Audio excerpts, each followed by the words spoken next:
The minority leader recants his speech. Because if not, then he... Kahit nagagalit po kayo, kahit anong sentimento nyo, iklaro nyo with professionalism ang sinasabi nyo. Mainit po ang bastusan sa Kongreso sa pagitan ng mga dalawang buwaya na si Libanan at Ropos. Nagsabunutan ang mga hinayupak. Nagkalabo-labo na rin ang mga kongresista ngayon eh. Wala na, malapit na maging presidente si Inday Sara. Kaya yung impeachment labang kay Inday Sara, putsakin na. Walang mapapala dyan, talagang panganib ang pipirma para ma-impeach si Vice President Inday Sara Duterte. May panganib na parating sa kanila, kaya labo-labo na rin ang mga animal eh. Yan, meron tayong pag-uusapan na umipal. Anak ng kagwang talaga naman to si Pacman eh. Wala na, sa hulog talaga itong si Pacman, naalog na talaga yung ulo nito eh. Okay naman to si Pacman sa boxing, pero pagdating sa politika, walang tamang disposisyon eh. Mantakin mo ha, kung pinuri niya si Bangag patungkol sa flood control, nagpatama naman sa previous admin Duterte. May alam daw si Pacman noong siya po'y senador tungkol sa mga flood control na mga ghost projects. Anak ng kagwang talaga naman Pacman eh. Sana hindi ka na lang nagsalita, buhanga ka. Ang inumin, no, taga Mindanao, idol ng maraming mga taga Mindanao itong hinayupak na to pagdating sa boxing, pero pagdating sa politika, sinusuka namin yan eh. Oo, idol ko yan sa boxing si Pacquiao. Magaling sa magaling. Pero pagdating sa politika, hunghang, walang kwenta eh. Kaya dapat mag-entertainment ka na lang, Pacquiao. Magandang tanghali po sa ating lahat. Pa-like po muna, pa-share, pa-subscribe. At pakipindot po ang inyong notification bell upang lagi po tayong updated sa ating mga video. Suportahan po natin ang Bisdak Historiador. Pangalawang YouTube channel ko po. Minsan nagla-live po ako dyan. Alam niyo ho hindi ko po maintindihan itong mga buhaya dyan sa Kongreso. Nagkagatan ang mga hunghang. Eh pareho naman silang mga buhaya eh. Nakatanggap rin ito ng mga malita-malita, mga ghost projects itong mga to eh. Ito ay nagbanatan si Libanan at si Ropos. Talagang mainit eh. Sila-sila na rin. Nagtablahan na rin silang mga animal eh. Ropos Rodriguez at si Libanan, no? Alam ko si Libanan kasama to sa small committee ni Tambaloslos, no? Ni Saldico, kaya may alam din siya sa mga anomalyang flood control. Pero iba po ang ating pag-uusapan. Nagkainitan po yung dalawang kongresista dahil po sa issue ng West Philippine Sea. Bakit sila nagkainitan? Dahil po sa isang privilege speech ni Libanan na meron siyang kinundina. Kinundina niya itong hakbang ni Tariela. O ito, intindihin natin yung pagsabunutan nila. Uminit si Ropos. I am insulted that a member of this Congress will stand up in favor of China. Oy! Madam Speaker, Jay Tagliela is doing his job as spokesman of the Philippine Coast Guard. Alal! Anong ginawa ni Tariela? Hindi ba ho, pinapahamak lang tayo, spokesperson nitong silong Ranger? Ito naman talaga eh. Bastos! Hayag ka ba pinabastos ang presidente ng China? Anak ka ng kagwang Roposo. Di ba taga Cagayan din yan? Cagayan de Oro? Oh. Because the very reason why the spokesman has to move and act is because China has been violating the sovereign rights of the Filipino people, the Republic of the Philippines, for so many years. Alal! High blood ng buwang. Sabi na naman tayo tuta ng China. Hindi kasi maayos yung ginagawa ni Tariela. Sa panahon ni Digong walang ganyan. Ngayon lang, souvenir years daw. Under Marcos Bangag, ba? Sa panahon ni Tatay Digong, kaibigan natin yan, hungang mga kongresista, violating the sovereign rights? Utsangin, ano ba yung sovereign rights? Sovereignty. Si Bangag nga isinuko yung soberanya ng Republika ng Pilipinas sa ICC. Hindi kayo nagalit. Pero ito, tang-inumin talaga. Wala sa hulog mga buhaya ngayon. Bombarding our vessels. Uy! Now with water cannons, lasering our officials and our Coast Guard. Tangin namin, magtagalog ka na lang. Huwag ka na mag-English. Hindi namin maintindihan yung English Carabao. Bombaming. Meron ba ganun? Bombaming. Nilisir daw, mangyak-ngyak. Sabi nga na Idol Robin Padilla, puta, kinalisi, bombahin nyo rin yan. Bumiri na nga pambomba sa Nawatir kanan, mga buhang kayo. Hindi yung pinangurakot lang ng pera ng bayan. Oh. So therefore, where are we for? For whom are we for? Well, I'd like to ask the Honorable Majority Leader. Because I am really, at this point, I cannot understand why we are protecting China, who has been the cause of all this aggression. One of our Coast Guard lost his finger. And then here we come in this house to question that act of having caricature. China's caricatured. Mali kasi yan, sir. Gumawa ng caricature itong si Tariela. Kung kitang gawan. Kaya nagre-react. Kung naman, sir, masyado naman naputulan ng daliri yung Coast Guard. Kailan yun, sir? Daliri lang naman, sir eh. Kaysa 15 na iniligtas ng Chinese Coast Guard. Di mo naalala yun, sir? Tangin na, nakakatapos lang eh. Ito, huwag kang kumain ng baboy, na-high blood ka eh. Sabi, natake ka na lang. Oh. So many of our leaders, Madam Chair. Uy! It has hired, Madam Chair, trolls. It has hired traitors in this country, Filipinos. Paid for. So, Ulol! Nag-hire ang China ng trolls? Wala! Kayo yung may trolls! Sabi nga ni Leandro Livingston, di ba, may budget kayo sa locables para sa mga trolls. Anong tawag doon? Media practitioner? Tawag doon? Doon na, Rufus, so parang hindi taga Cagayan, di mo alam ang nangyayari. Lolo mo. Sige, banata, kahit pabumba dong. So therefore, Madam Chair, I would like to state here, I'd like to ask again, are you still insisting, Minority Leader, that our spokesman of the Philippine Coast Guard has violated the Code of Conduct of Public Officials? Yes! Binabiolate niya, hindi pwedeng bastos na spokesperson. Hindi pwede na sila ang magsisimula ng away. Yung spokesperson, kailangan ka mahinahon ka. Hindi trabaho ng spokesperson na maggawa ng karikature. Ako yung sumagot. Ito tuloy, oh. Because I would like you to read each one of what you have cited, and I will show that he has complied with all the laws of our country in his heart and mind. It is to protect the Republic of the Philippines, for who will protect us? Will it be the Chinese? Of course not. It will have to be our people. It will have to be our officials. It will have to be the Coast Guard. They are the ones in charge of the integrity and sovereignty of our people, of our own seas. Madam Chair, the UNCLOS is very clear and decided already, Madam Speaker, by the Arbitral Tribunal Award of July 12, 2016. All the 7 points of China were all debunked by the Hague Arbitral Tribunal. The 9-dash line is illegal. All the developments are illegal. Illegal, di mo nang pinalayas ninyo ang China. 9-dash line illegal. Pero wala sa mapa ang West Philippine Sea. South China Sea ang meron. Kung dami gigil-gigil si Rufus, mamatay kita, sir. And yet I hear somebody from this August chamber would question our official and favor China. The Senate already passed a resolution, 15 of them, that supports, goodness, that supports our stand, Madam Chair. The stand of Jay Tariela, whom we should support. And that is why I cannot accept this. I cannot accept this as a Filipino. Patriotism includes hitting China because they're the ones hitting us. We have to protect ourselves in defense of our country. Article 1 of the Constitution, Madam Speaker, is on national territory that is being threatened by China. So therefore, I'd like to ask, because I would like him to now again state the code of conduct, and I'm going to therefore debate with the Minority Leader that there is no violation at all of Tariela. It is the Chinese government with President Xi violating everything that we have, from the Constitution to all the laws and international law. Tingnan mo, humba pa! Ang mga buhaya, dandahan kayo kung kasi baka madali kayo sa wish ni Cara David, malista kayo. Gigil na gigil. Libanan sila tigigisa. Humba pa, sir! Putang inang tagtatalunan nila dyan sa West Philippine Sea. Kasi yung isa, kumampi kay Tariela. Yung isa, ginundi na si Tariela. Kasi dapat daw ayusin daw yung mga statement binibitaw. Kasi baka magka-problema ang relasyon ng China at Pilipinas. Di ba? Tama rin naman itong nilibanan. Ito, tuta na itang balus-lus to. Ito, pakinggan natin. Oh. Sumagot pinasagot. Oh. Ayan na. High blood to. Madam Speaker, Apatay ang isang buhaya. precisely this privileged speech, so that we shall know, Ito na. did the Department of Foreign Affairs, who is the department entrusted with the authority to deliver our messages to this country, authorized Jay Tariela. And I am not defending China, Madam Speaker. As I said in my speech, what I am saying is that we have to act with professionalism, discipline, and manage our international relations properly, Madam Speaker. Madam Speaker, the DFA has its functions. The Philippine Coast Guard, with its spokesman, has its functions. And certainly, Putang ina the mo. agency affected by this is the Philippine Coast Guard, because they protect all our coasts and our seas.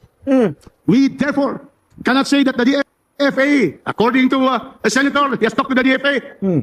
In fact, I'm going to call the DFA. Are you saying that Jay Tariela did the wrong thing by coming out and protecting our country? Let us hear from the DFA. Sir, mali nga. Kasi nagpo-provoke. Hindi pwedeng birahin mo ang presidente ng China, gawin ng karikaturan. Taka mo! Sige, maghumba ka para taking ka sa puso. Naghihintay si Kungakop sa'yo.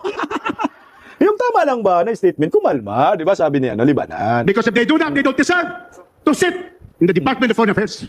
My goodness, since this last year, 200 plus protests, notes verbal, every day for more than 5 years, 365 days.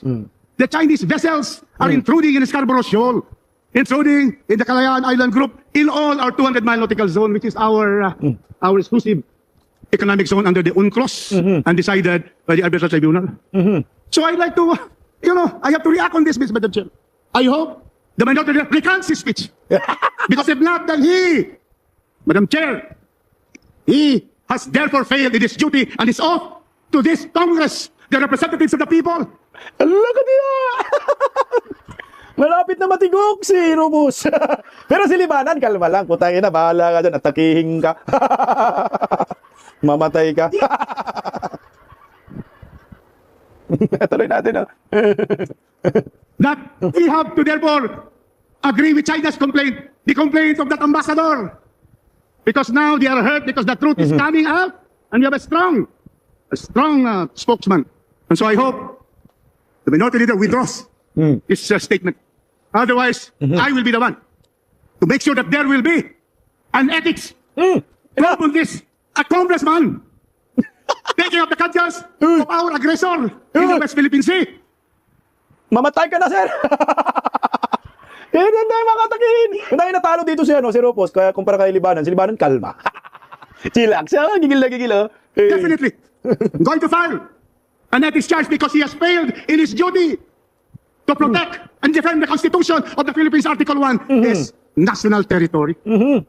So I now call, please withdraw that because otherwise there will be a charge. I'm going to file with him in his presence now because I cannot in conscience accept what he has said.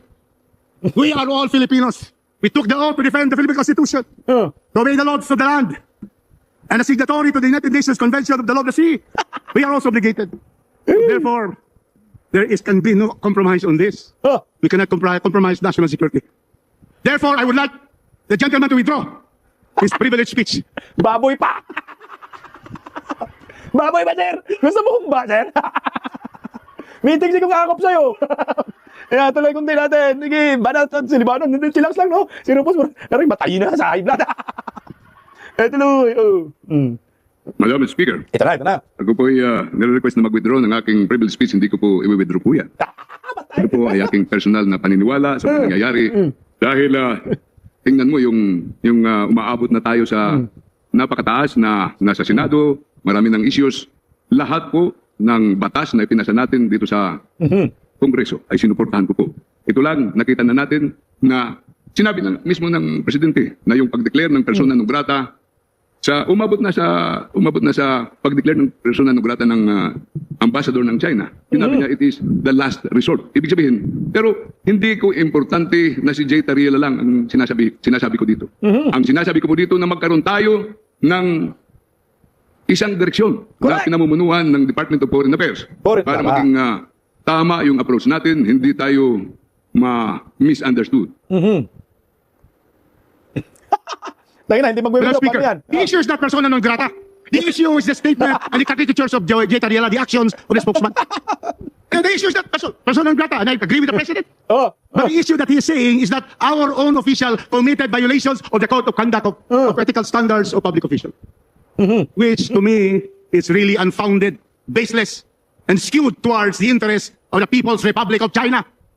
Madam Speaker, hindi ko po sinabi na mismo siya ay nag-violate ng ating Code of Conduct. Ang sinasabi ko lang, let us observe our Code of Conduct of Code of Professional Ethics and Ethical Standards para hindi tayo sumabit sa mga ganitong problema at ma-directly supervise ng ating Department of Foreign Affairs ang mga pangyayari ito para hindi ito ma-mishandle. Madam Speaker, hindi po ako magkukulang sa pagmamahal sa aking bayan. Hindi po ako magkukulang para ipaglaban ang teritoryo ng Pilipinas. Hilala, mag-pares tayo taga-Samar, gentleman from Cagayan de Oro, at dinidipinsa ko po ang aking bansa. Pero nandito po ako in this August chamber bilang minority leader na kahit, yun po ang pakiusap ko palagi sa minority, kahit nagagalit po kayo, kahit anong sentimento nyo, iklaro nyo with professionalism ang sinasabi nyo para marinig tayo. Dahil pag sumisigaw tayo palagi, hindi po tayo maririnig. Madam Speaker, palagay ko, ang boses ko ay mas malaki sa boses ng gentleman from Cagayan de Oro. Session suspended. Pero, nagsasalita ko ng mahinahon po dito. Buhaya, bilis buhaya.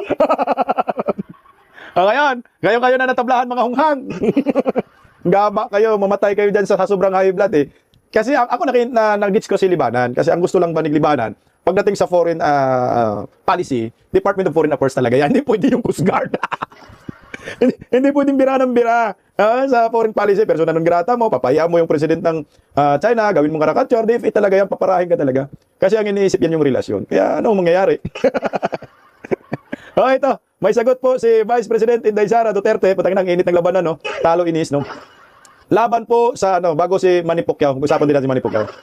Sagot si Vice President Inday Sara sa isinampa pong impeachment laban sa kanya. Ang sabi niya ay matagal na po siyang handa sa impeachment ng mga buhaya. Kaya mukhang mahati po talaga yung Kongreso. Kagaya ito, nagkainitan ng todo. Pakinggan natin si Inday Sara Duterte. Day. Yes. Yung mga lawyers, they've been preparing, or they were hired as early as fourth quarter of 2023, the moment that one of the members of the House of Representatives announced that they will file a case against me. At nakumpirma ko yun sa loob ng opisina noon ng speaker noon. Kaya meron na kaagad mga abogado noong panahon na yun. At hanggang ngayon, tuloy-tuloy pa naman yung mga abogado and legal team. And nung nakaraang taon, bago mag-Christmas break, ay napag-usapan din namin yung paghahanda sa impeachment. Hindi lang ngayong taon na ito, dahil sigurado kapag hindi sila nakapag-file ngayong taon, susunod na taon at hanggang matapos ang aking termino ay ganun ang gagawin nila. Makapile sila ng kaso, impeachment man hindi. Wala namang problema dyan kay Vice President Inday Sara kasi matagal naman nating alam yan na handa na si Inday Sara, di ba? Sinabi po ni Inday Sara na kamakailan yung handa siya sa bloodbath. Tama talaga yung sinabi ni Inday Sara nakaraang taon na magsasampa talaga sila ng impeachment 2026, 2027, hanggang 2028. Wala na, mukhang labo-labo na yung Kongreso, Day. Tingnan mo, nagkagatan ng mga buhaya, Day. Hindi na nila alam, Day, gagawin nila. Disposition sa buhay. Balikan lang natin, sinabi ni Inday Sara, nanda na siya sa bloodbath, kamakailan. As I said, diba, I wanted a bloodbath, meaning I wanted all the pieces of evidence from the prosecution and all the pieces of evidence from the defense presented for everyone. But unfortunately, wala na siya sa pagkakaroon. And of course, as I said, kinahanglan pangandaman ang tanan na posibleng mahitabo. So possibly, wala ta kibalo 2026, 2027, 2028 na yung mga mag-file na po og impeachment. That will be another opportunity to answer. Grabe, no? Ito lang si Vice President Inday Sara, ang Vice Presidente na talagang gusto nilang i-impeach ng todo, no? Kasi si Leni Robredo, meron ding mga grupo sa panahon ni Tatay Digong na gustong i-impeach si Leni Robredo. Pero mismong si Tatay Digong na nagsabi, wag mong gawin yan. Dahil yan ay elected yan, binoto yan ng taong bayan, di ba? Ngayon, sa panahon ni Banga, ginahayaan niya yung mga kongresista. Pero si Tatay Digong tumatayo. Wag niyo gawin yan! Ako ang makalaban ninyo. Di ba? Ganun si Tatay Digong. Pero ngayon, kasi si Banga, kagustuhan niya. Kaya nga sabi nga ni Kong Pulong Duterte, itong mga ginagawa ng mga kaliwang grupo, ay panggulo lamang sa gobyerno. Panggulo lang sa bayan. Demolition job lang against Duterte. Kasi nga, takot na takot sila dahil wala na po talagang kalaban si Inday Sara Duterte. No, wala naman sa 2028. Ngayon mga baboy, nag-aaway na. Maybe, galit na galit. O, pakinggan natin may sumagot na sa banat ni Kong Pulong sa mga nagsampa ng impeachment, binanatan nila. Si Lisa Masa yung complainant doon. Alam mo, kapal din ang mukha ni Lisa Masa, no? Binigyan naman niya ng posisyon ni former President Duterte. Pero ngayon, walang utang na loob ang hinayopak. Ito, sumagot po kay Kong Pulong. Yung naging statement nitong si Congressman Pulong kanina na sinasabi niya na gusto lamang daw manggulo ng mga nag-file ng impeachment sa gobyerno. Naku, wala pong katotohanan yan. Sa totoo lang, talaga magulo na yung gobyerno. Kaya nga po gusto natin isaayos sa pamamagitan ng pananagot no, ng mga nanggugulo sa gobyerno. Ibig sabihin, yung kumukupit sa kaban ng bayan. Kaya yun talaga, ma'am, yung nanggugulo, mga kurakot kasama ni Bangag. Ito yung dapat kasuhan ng inciting to sedition, rebellion, hindi yung mga DDS, no? Dahil sila talagang tunay na nanggugulo. Tayo, nakikriticize lang tayo. More on freedom of expression, more on freedom of speech. Pero sila talaga ang legit na nanggugulo. Alam mo, tuloy sa masa, wala ka talagang utang na loob, no, sa mga Duterte. Nabigyan ka naman ng posisyon sa gobyerno noon. Anong ginawa mo? Hindi mo ginampanan yung trabaho mo at ginagago mo pa rin ang gobyerno. Wala na kasi kayong panlaban sa 2028 presidential election. Meron si Hontiveros. Talagang ladlara na ngayon si Hontiveros. Tatakbo daw siya sa pagkapangulo, los hanggang pangarap na lang Hontiveros. Pakinggan natin. Now, si Senador Risa Hontiveros na tumakbo bilang Pangulo sa 2028 elections kung siya ang pipiliing standard bearer ng opposition bloc. Ayon po kay Senador Risa, naghahanap pa rin daw ang oposisyon ng standard bearer para sa 2028 elections. Nag-uusap na rin ang iba't ibang civil society groups para bumuo ng isang united opposition. Kailangan daw nilang magkasundo kung sino ang pipiliin sa 2028 para isulong ang kanilang mga advokasya at reforma. The opposition is working hard on uniting because it's only if we unite that we will have a fighting chance. If we need the president's camp in order to slay the vice president's candidacy in 2028, it would require, if that possibility arose and approached us, it would require a lot of thinking and talking among us first. Easily talaga? Easily talaga yung gamit mong term, Hontiveros? Utangin na, patayin, pumatay. Tangin na, easily? Sigurado ka? To is lead Vice President presidency? Lolo! Wala na maging presidente na talaga si Inday Sara. Putang ina yung mga word niya, galawang terorista talaga eh. Kahit anong gawin ninyo, sure win na si BP Inday Sara. Kahit anong gawin ninyo mga buhaya sa Kongreso, Hontiveros, United Opposition kayo, wala na. Nakapag-desisyon na ang taong bayan, ilalo ninyong binibigyan ng reason ng mga Pilipino na kampihan si Vice President Inday Sara. Mantakin mo, nag-iisang babae, pinagtulungan nyo. Mga baboy, mga buhaya, wala na, tapos na po. Kahit anong impeach ninyo dyan. Ang taong bayan, mag-uurumintado pag impeach nyo ng tuluyan dyan sa Senate, no? Impeachment court, kung sakali, Pero malabo mangyari yan kung sakali, no? Malabo mangyari. Mukhang ang ma-impeach pa si Bungit. Paano masasabi ko na ma-impeach si Bungit? Yung paratang ninyo kay Vice President Inday Sara na kurakot, nagbumirang Si Bungit, patakin mo yan, 1.5 trillion flood control projects, puro mga ghost, puro mga impacto, mga multo, damay lahat, kasama First Family. Tapos Inday Sara yung sisihin at pananagutin ninyo, mga Duterte ang sisihin ninyo sa ghost projects, gaya itong si Manny Pacquiao. Kininam talaga. Alam mo Manny Pacquiao, saan ka ba nanggaling planeta? Alam mo, hindi ko naintindihan itong taga Mindanao na boksingero. Sikat pa naman sana to sa boxing, umahanga tayo sa sports. Kaso wala na sa uhulog. No, umipal. Okay naman sana, purihin mo si BBM. Sige, purihin mo. Purihin mo yung ngiwi niya. No? Pero, no, anak ng kamote, kung tirahin mo naman si Tatay Digong at isisi mo yung flood control sa previous admin, hindi na po maganda yan. Isang kalukuhan lang po yan. Isang propaganda, no, para sabihin na ikaw ay maka-admin ka, no, Pacquiao. Sinisira mo lang yung political career mo. Matatalo ka muli. Kung tatakbo ka sa 2028, wag mo nang subukan, masisira ang buhay mo. Isusuka ka, nanalo ka lang naman sa pagkasenador. Dahil kumakapit ka kay former President Duterte, naalala mo yung Pacquiao?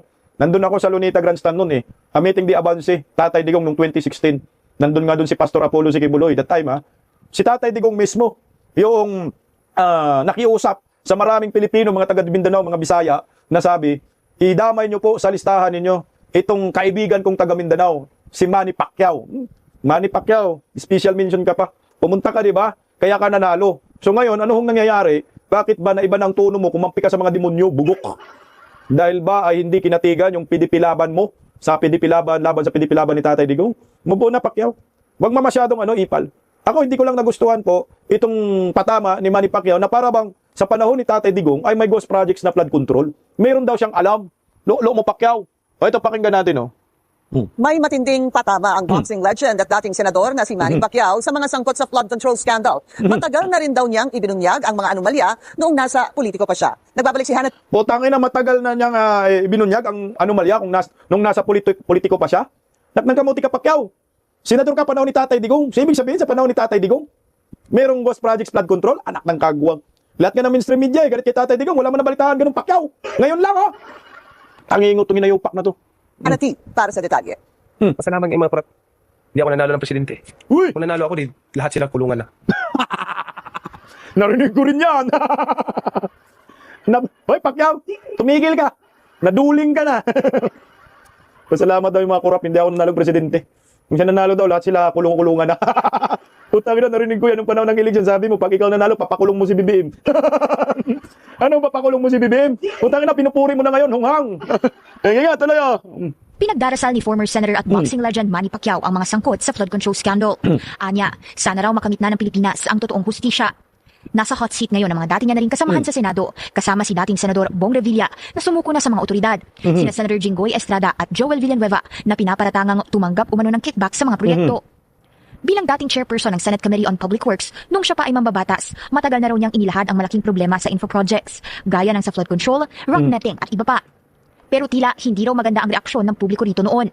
Lahat yan. Kompleto ako sa mga ebidensya lahat yan. Pero sabi ng taong bayan, sinungaling ako, ganyan. When I saw the comments, like, sige, sinungaling ako din. Kung ano man yung kahinatan ng bansa natin, because of the people din yan. So, ganun yan Lol! Utangin na mo! Sa panahon mo, may ebidensya kang hawak. Ba't hindi ka nagsampa ng kaso? Luk mo! Di daw siya pinapansin. Inumin talaga naman So sa panahon ni Tatay Digong, walang ganung Pacquiao. Gumising ka. Saan ka pa nang galing impyerno ka? Wala, sa totoo lang Ako sa akin si Pacquiao, sayang lang tong taong ito. Taga Mindanao, kung nakipagtulungan ka pa sa mga Duterte, maganda ang takbo ng Mindanao. Ikaw yung may ghost projects na Pacquiao, stadium sa Jinsan, hanggang ngayon, di pa nabuo. Ikaw daw yung may pondo na, ikaw daw yung congressman ba noon that time? Putang ina, no? Alam mo yung mga flood control, sa panahon ni Tatay Digong, walang ganun. Promise, na ghost projects. Lahat ng media nakatutok sa kanya, lalo na Rappler. Tapos sasabihin ni Pacquiao, may ebidensya siya. Nasaan yung ebidensya mo? Bakit hindi mo binulat-lat buang ka? Lustos ka dong! What I'm trying to say now is like, there's God that we need to ask guidance. Puro ka Kinilala ni Pacquiao ang aksyon ng Marcos administration sa pagsiwalat nito sa maanumalyang flood control projects dahil nagising daw ang mga Pilipino sa usapin ng korupsyon. Nakafocus ngayon ang boxing legend sa kanyang business. Gago, no? Pinuri mo si Bangag.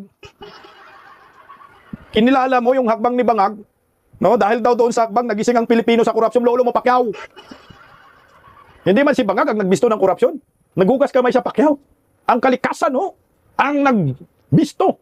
Pagkatapos magsabi ni Bangag na may 1,500 flood control projects, natapos na, at yung iba ginagawa pa, pinagpukasan, bumagyo, bumaha buong Pilipinas. Doon nabisto. Si Tatay Digong ang nagbisto Pacquiao ng korupsyon ni Bangag. Dahil sa Bicam conference, puro blanco-blanco. At may petisyon ngayon sa Supreme Court. Hindi si Bangag. Si Bangag ang kurakot, Pacquiao. Siya nagpirma ng GAA. Alam mo, budol-budol din to si Pacquiao, wala ring kwenta. Pagkatapos na banat-banatan si BBM noon, ipapakulong daw niya. Ngayon, ayan, naging kakampi ng buang, no? Tingnan mo, throwback tayo sa sinasabi. Ito, Pacquiao, baka nakalimutan mo to, sinabi mo to, oh. Hindi rin malayong magkaroon ng martial law. Pagka si Bongbong ang... sorry, pero I know, ewan ko, binigyan ako ng wisdom, discernment ng Panginoon. At yan ay pagsisihan ng taong bayan. Ipinunto rin ni Pacquiao ang hindi pagbabayad ng pamilya Marcos sa 203 billion pesos na estate tax. Tingin niya, personal na interes ang dahilan kaya gustong makabalik ng mga Marcos sa Malacanang. Pag sila nabalik sa power, yung mga nakadispute na mga ari-arian, kayamanan na trilyon-trilyon, deposit, lahat yan, malilinis na yan at kaya na nilang i-transfer sa sariling account nila, sa personal account nila. Ang tanga mo, tama yung sinabi mo noon. Sa lahat ng sinabi mo, Pacquiao, yung dulo yung totoo. No? Nahililipa yung mga ginto, ninanakaw na nga, di ba, sa Bangko Sentral? Yung martial law, mukhang mangyari din yan, di ba? Ang ganda ng sinabi mo noon. Kontra ka kay Bongbong. Pero ngayon, dumidikit kang hunghang ka. Tanginumin. Lumakbo ka, talo ka. Wala na to si Pacquiao, wala nang disposition sa buhay. Sayang lang, no? Kasi sikat man yan sa boxing, idol man ng maraming Pilipino, lalo na taga Mindanao. Pero malaking sablay po talaga siya pagdating sa politika. Ewan ko ba bakit siya pumasok sa politika? Dapat hindi ka na lang Pacquiao nagpolitika, tumututo ka na lang sa sa sports, no? Nasira lang siya. Marami ring mga taga Mindanao na dismayado. Siguro taga Jinsan din, marami ring dismayado.